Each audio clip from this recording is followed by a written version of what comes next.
नमस्कार मैडम, मेरा नाम अंशिका अवस्थी है। मैं आज कहानी सुनाने जा रही हूँ। मेरी कहानी का शीर्षक है ईमानदारी का इनाम। बहुत समय पहले की बात है। किसी गांव में बाबूलाल नामक पेंटर रहता था।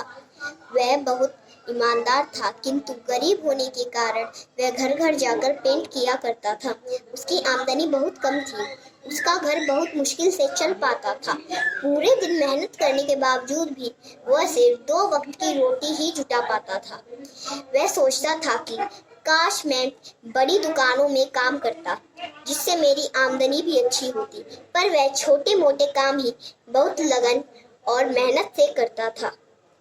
एक दिन गांव के जमींदार ने उसे बुलाया और कहा, सुनो बाबूलाल, तुम्हें मेरा कार्य करना है, बताओ करोगे?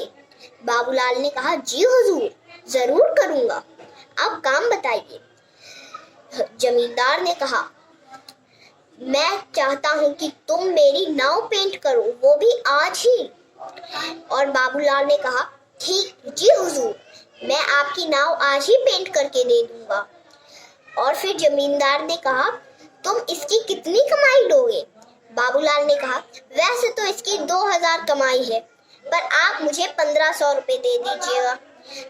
फिर जमींदार ने कहा, ठीक है, तुम्हें 1500 रुपए मिल जाएंगे, पर तुम्हें काम अच्छे से करना है।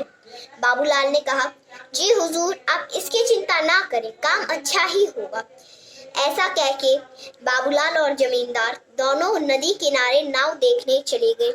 बाबूलाल ने जैसे ही नाव देखी, उसने थोड़ा समय मांगा और अपने रंग लेने चला गया। जैसे ही वह रंग लाया, वह नाव को रंगने लगा। उसने देखा कि अरे, इस नाव में तो छेद है। अगर मैं इसे ऐसे ही रंग दूंगा तो नाव तो डूब जाएगी। उसने सोचा कि चलो पहले छेद को ही भर देता हूँ, फिर नाव हो जाएगी अच्छे से पेंट। उसने थोड़ी सी मिट्टी लेके पहले बंद कर दिया छेद को और पेंट कर दिया। और फिर वह जाकर जमींदार के पास गया और उसने कहा, हुजूर, आपकी नाव का काम हो गया, आप आकर देख लीजिए। फिर जमींदार ने कहा, ठीक है, चलो चलते हैं। जमींदार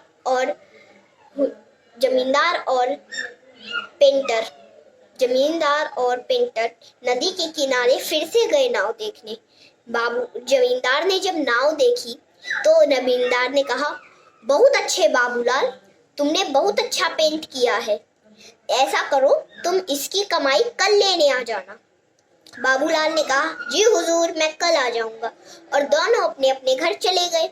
फिर कुछ समय बाद जमींदार का परिवार उसी नाव पे बैठकर नदी के दूसरे पार घूमने गया।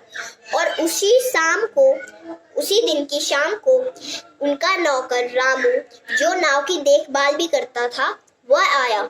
और उसने परिवार को ना देखकर उसने जमींदार से पूछा कि परिवार वाले कहाँ हैं? जमींदार ने उसे सारी बात बताई और रामू चिंता में पड़ गया कि अरे, नाव में तो छेद था, कहीं परिवार डूब तो नहीं जाएगा।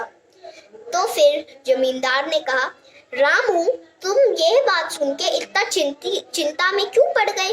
रामू ने कहा, सरकार, नाव में तो छेद था, परिवार वाले डूब जाएंगे। इस बात को सुन के अचानक से उनका परिवार आ गया हंसते हुए, और जमींदार ने लंबी सांस ली। अगले दिन ही बाबूलाल को बुलाया गया और जमींदार ने बाबूलाल को पैसे दिए और कहा, बाबूलाल, तुमने बहुत अच्छा काम किया है, तुमने मेरा दिल जीत लिया। और फिर बाबूलाल ने जब पैसे गिने तब वो हैरान रह गया कि अरे, पैसे तो कुछ ज्यादा ही है। फिर उसने जमींदार से कहा, हुजूर, आपने मुझे कुछ ज्यादा ही गलती से पैसे दे दिए। जमींदार ने कहा, नहीं बाबूलाल, ये तुम्हारे पूरे पैसे हैं।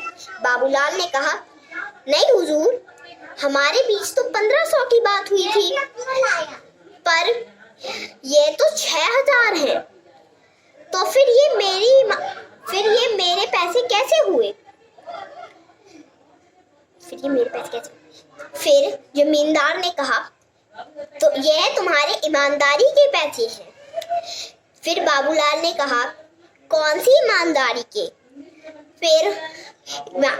फिर जमींदार ने कहा कि जो तुमने छेद मेरे से बिना पूछे बंद किया था, और अगर तुम चाहते तो उस छेद को ऐसा भी छोड़ सकते थे या उसके अधिक पैसे भी मांग सकते थे, पर तुमने ऐसा नहीं किया। तुमने मेरे परिवार की जान बचाई है, इसलिए ये तुम्हारे पैसे हैं। फिर बाबूलाल ने कहा, साहब हुजूर, फिर भी इस चीज के इतने तो पैसे नहीं होंगे। फिर जमींदार ने कहा, बस बाबूलाल, अब कुछ मत बोलो, अब तुम बस इन पैसों को रख लो। और फिर बाबूलाल ने कहा, बहुत बहुत धन्यवाद जमींदार साहब, और मन ही मन में मुस्कुराता हुआ चला गया। इस कहानी से हमें यह शिक्षा मिलती है कि हमें अपना काम लगन और मेहनत और ईमानदारी से करना चाहिए। मैं आशा करती हूँ कि आपको मेरी कहानी बहुत अच्छी लगी होगी। इस समय कोविड-19 की बीमारी चल रही है। लगभग हमें दो गज की दूरी बना के रखें। सावधान रहें, सचेत रहें। धन्यवाद।